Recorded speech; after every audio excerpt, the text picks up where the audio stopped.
So here we are. Summer is over and the weather is making it more and more difficult to keep your skin hydrated. So this is the current state of my feet. I have deep nail folds, so the skin on the sides of my nails gets really hard and calloused. My nails have grown out and my heels are so dry. So for those of you who requested a solution to cracked heels, this is what I would recommend.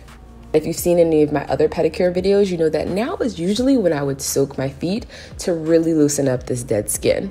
However, today, we're gonna take the shortcut and I'm gonna use a callus shaver. I know in Philly, these are actually banned from being used in nail salons, and that must be for a reason. So I do caution you guys to be really careful, but if you do have cracked feet, then chances are that your calluses have built up quite thick. So essentially this is the fastest way to remove the callus and also maybe give you some temporary relief because they can be quite painful if they are thick enough.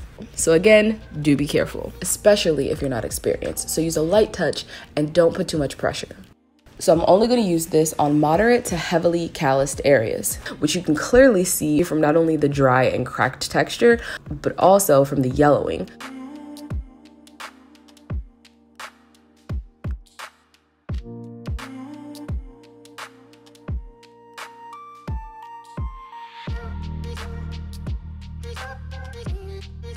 And I'll know when to stop it because the skin will start to appear pinker as I get closer and closer to healthy skin with a good blood flow. Just make sure that you don't go overboard here. You just want to take off enough.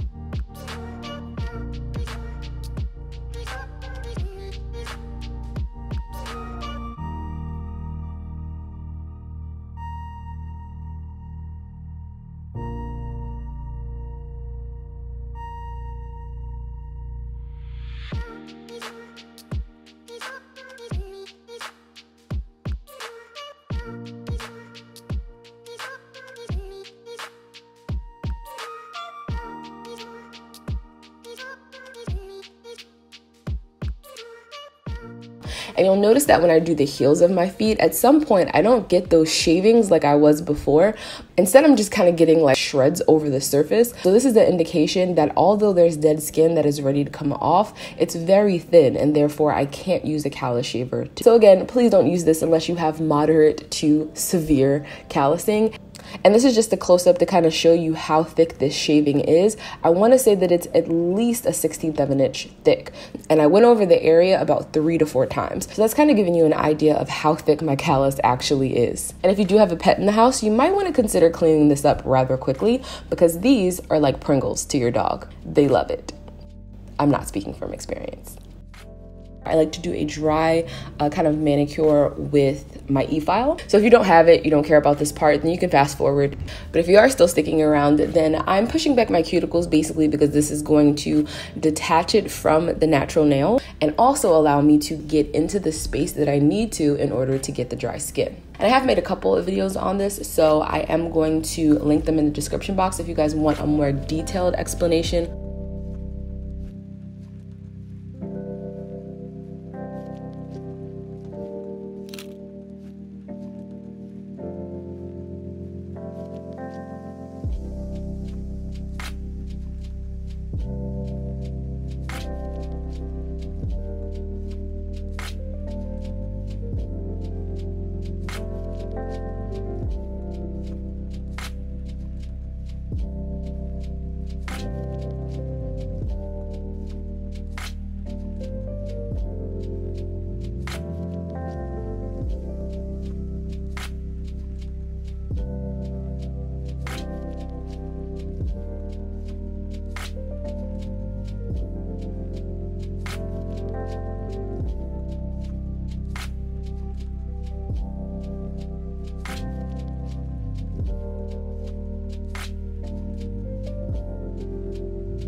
So if I'm in a rush and I don't want to do a full machine pedicure, I'm much more likely to use the needle bit to really lift and establish what skin needs to come off than just use cuticle nippers to remove the skin.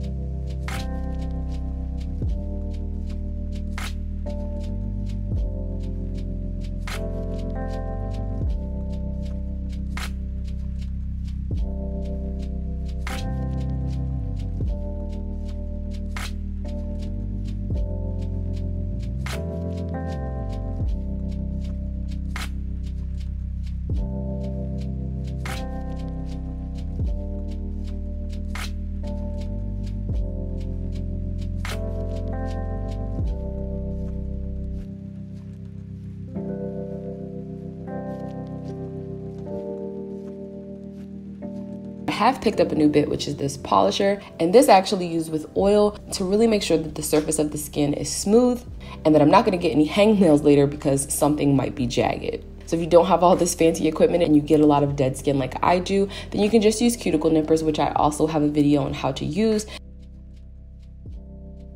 And now finally, we're ready to soak our feet. And if you guys have seen my previous videos, then you know that I definitely recommend adding something to your warm water to soak your feet in. And Epsom salt is pretty much as good as it gets because it really does help soften the tissue, I think, a lot faster. So I add that to my collapsible tub and I soak my feet for about 10 minutes.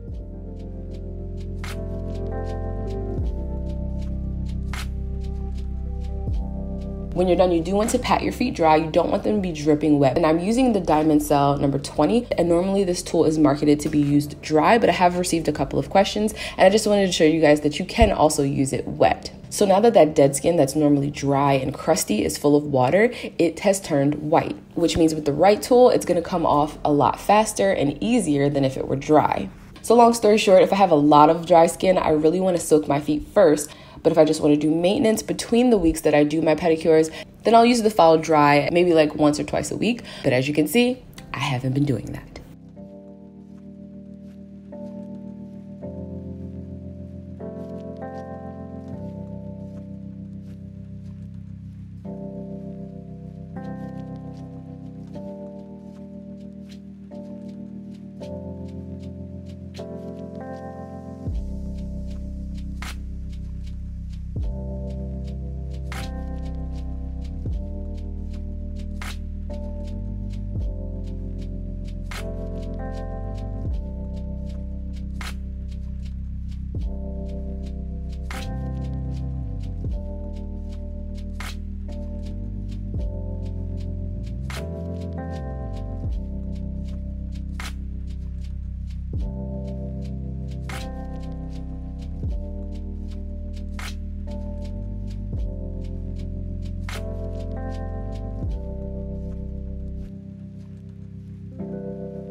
And again, you'll know that you're done when the skin just looks nice and flushed and pink and of course, soft. So I do encourage you to keep touching your foot to actually see how it feels during this process.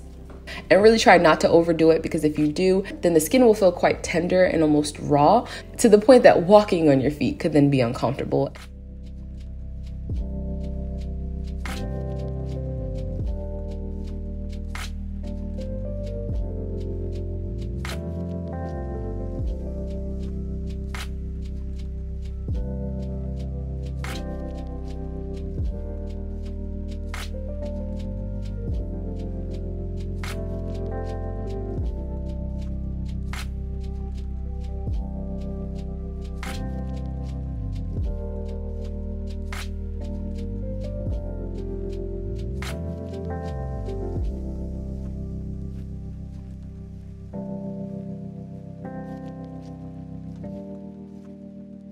Again, if you've seen any of my pedicures, then you know I have to go in with a final exfoliation because I want to pay attention to the tops of my feet as well. So I'm using the ORG Mineral Peel, which I just rub into the skin and then rinse away with warm water. And now, while your skin is still damp, this is the most important part of the entire video. And if you suffer from cracked, dried heels, this is vital. You want to put on a really thick moisturizer. So here I'm using my DIY whipped shea butter, but you can even just use a liquid oil, anything in your kitchen or in your cupboard. The thicker, the better. The only thing I don't recommend is baby oil or Vaseline because they're just petroleum. And I hate to keep saying this, but if you've seen any of my previous videos, then you might remember me mentioning wrapping my feet in saran wrap, which I haven't done in a while because I've been trying to reduce my waist. So I looked for an alternative. So these socks are made of silicone, and this is going to help the moisturizer that you put on just really sit on top of the skin and hold as much water in as possible and not be evaporated. And this is what's going to keep your skin really soft. And the reason I wear these is because regular socks are made of cotton. So naturally, they're just going to absorb and actually steal some of the water and moisture from my skin. So although exfoliating is important, moisturizing is just as important, if not more, because it would actually prevent your skin from getting so dehydrated. So if your heels or the bottoms of your feet do have a tendency to crack, this is definitely going to prevent that from happening. And now we're ready to polish, but as you guys can see, I have all of that oil and moisturizer on my nail bed. So I have to remove that first, otherwise the polish is gonna come right off. So in my white pedicure routine, I mentioned actually making your own Q-tip, and this can be nice for just being more precise. So you can just take a cotton ball, which is, surprise, surprise, not actually a ball, and you can unravel it and then just wrap it around an orange wood stick, as you see me doing here. And what's great about these is that you can make them as fluffy or as thin as you want to, or even make a double-ended Q-tip like I have here and use the fluffier side to get rid of any oils on the surface of your nails, but then use the thinner side to get into the grooves and clean up any mistakes that you made while polishing your nails. And honestly, this isn't my ideal shape for an orange wood stick. What I was looking for is like a wooden cuticle pusher. I feel like those are better for getting into the little crevices and also for waxing your eyebrows. And that's it, guys. I hope you guys liked this video. If you did, please do give it a thumbs up. It really helps me out. Don't forget to subscribe, and I'll see you in the next video. Bye.